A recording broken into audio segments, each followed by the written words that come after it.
whatever it might be, these people had one thing in common. They knew they had it in themselves. They knew they could be something beyond where they were. They were willing to put their time, their energies to better themselves.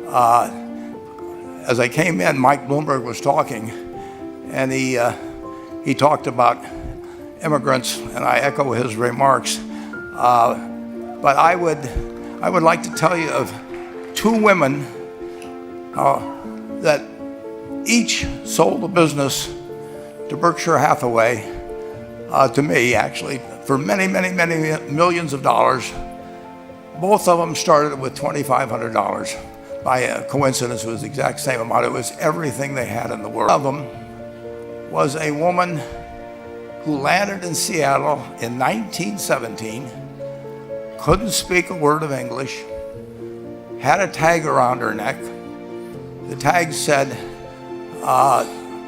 Fort Dodge, Iowa. The Red Cross got her to Fort Dodge. And she lived in Fort Dodge for 2 years. And as she put it, she felt like a dummy. She couldn't pick up the language. She couldn't learn a word. And so she and her husband decided to move to Omaha. So they came to Omaha in 1919. And there she found a small colony of Russian Jews, so she started feeling more at home. And then as her oldest daughter went to school, she would come home, this daughter, Frances, and she would teach her mother the words she'd learned in school that day. And this woman, Rose Blumpkin, spent 20 years saving money, bringing first her siblings over, her mother and father, $50 at a time. She sold used clothing to do it. She had 4 children during this period. And by 1937, after 20 years, she'd saved $2,500. She went to Chicago and she bought what she could of furniture. Her dream had always been to open a furniture store. And this woman who had never gone to school one day in her life, with $2,500, but with the same spirit that the people in this room had about having a dream and working to accomplish that dream, she built a business which she sold to me in 1983 for $60 million approximately, and which did $1.5 billion worth of business last year. The 4th generation is working in that business. This woman, Rose Blumpkin, she worked for me until she was 103. And then she retired and she died the next year. But Mrs. B, with her $2,500, one further fact about her, she could not read or write. And she went into a furniture business, and she didn't bring anything unique in furniture, but she brought a determination to succeed.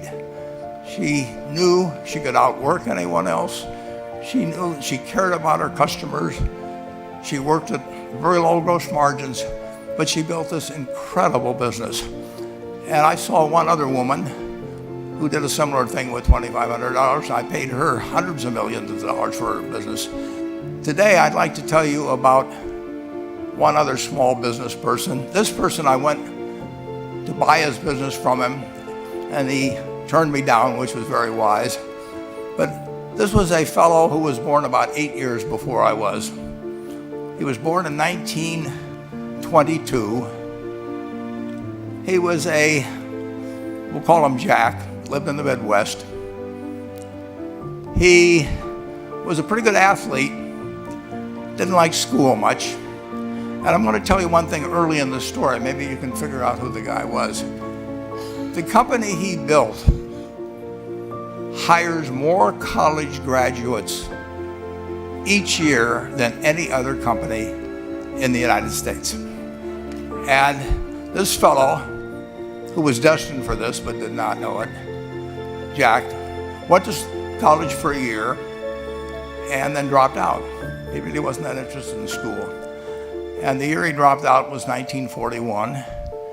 And when the United States became under attack, he went down to the Army Air Force recruiting station, volunteered, and they turned him down because he had hay fever.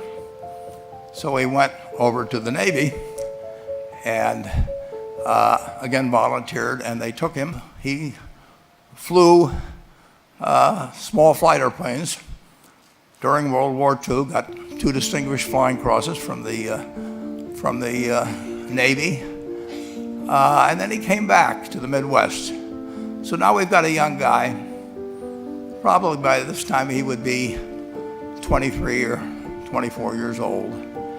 And the interesting thing is, he got back to the Midwest, and he actually kind of went from one job to another for a short period of, or not such a short period of time.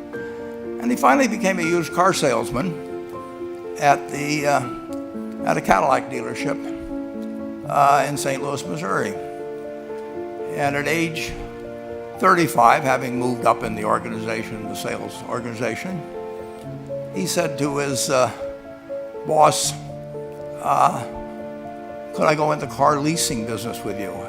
The boss said, well, if you'll cut your salary in half and you'll come up with, I think it was $25,000, which he borrowed, we can become partners in a car leasing company. So my friend Jack started at age 35 in the car leasing business. And he had 7 cars. It was pretty slow. At age 40, he decided with 17 vehicles, 17 cars, he was going to go into competition in the rent-a-car business. So now he's taking on Hertz and Avis and National and people like that who have hundreds and hundreds of thousands of cars. And he's got 17 cars, and his cars aren't any different than theirs. I mean, he's buying them from General Motors or Ford or Chrysler. And he can't get the airport locations. Those companies have them all sold up. But he was determined that he would basically offer the customer, can't offer him a different car, but he can offer them friendlier service than they've ever seen. And so he started a company, and he died about a year and a half ago. But when he died, his rent-a-car company, starting with those 17 cars, was worth more than Hertz and Avis and all the rest of the rental cars put together. So this man in the United States, he didn't invent artificial intelligence. He didn't do anything that, just like Mrs. B selling furniture, I mean, that any one of us could have entered those businesses. But he lived by the creed, basically, of delighting his customers and working with people and establishing the relationship with them so that they in turn would want to delight the customers. He couldn't go out there and take care of every rental car possibility, but he learned how to project himself and his attitude toward his fellow man and his desire, to make a friend out of every customer. He managed to take very ordinary cars and turn them into this extraordinary business from virtually nothing. It illustrates several points. One is, you don't necessarily get it right exactly right the first time. I mean, the car leasing business, basically you were competing on the cost of money to finance cars, and it's very hard to delight a customer when you just give them the car and tell them to send you a monthly check for 5 years and you'll be back at that time. So his talents were being wasted basically in that business. But at the age of 40, with all of that experience behind him, he found the golden key, and he took a very ordinary business and turned it into an absolutely extraordinary operation. And just like Mrs. B or Rose Blumpkin did with furniture.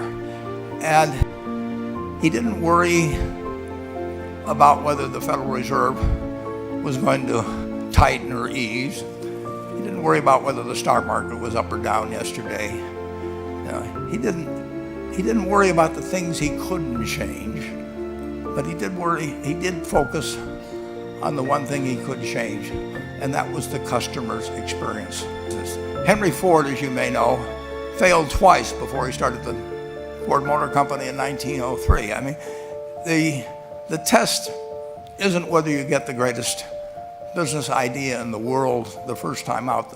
The test is whether you keep learning as you go along what your strengths are and what you can do for your customers, what you can bring especially to the party. And to do that, you need a genuine desire day in, day out to delight the customer. I've never seen a business, and I've seen a lot of businesses, but I've never seen one that delights the customer that doesn't succeed. I mean, what you want is that customer the next day when they think, do I want to rent a car or do I want to buy some furniture? What goes through their mind? It's the place where they've had a great experience.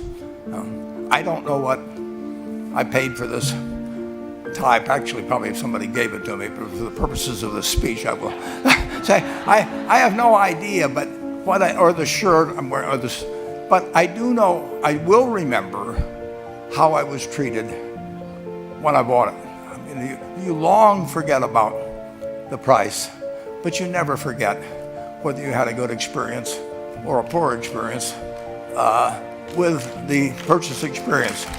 You'll have a hard time finding a person that's had a wonderful experience, a delighted experience in purchasing anything that isn't going to come back. And as a small business owner and as you grow, you have to not only be able to project that interest in people's well-being in delighting them yourself, but you have to do it through other people. And you won't be able to do it through people who themselves do not feel they're being fairly treated, that their views aren't appropriately considered.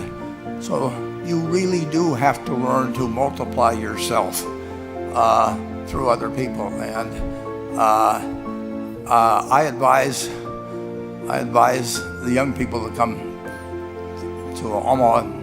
We have a number of classes. The key in terms of your personal life, the most important decision you'll make is the spouse that most of you will likely have. And it's very important to surround yourself with people that are better than you are. You are going to move in the direction of the people you associate with. I advise you to seek out, as your partner in business, your partner in life, whatever it may be, look for the people that actually are examples to you rather than somebody that you think you need to straighten out yourself. And simple rules like that, delighting customers, working through other people, associating with people that will cause you to move in a better path than you might otherwise have, they will take you so far in life that it's hard to believe.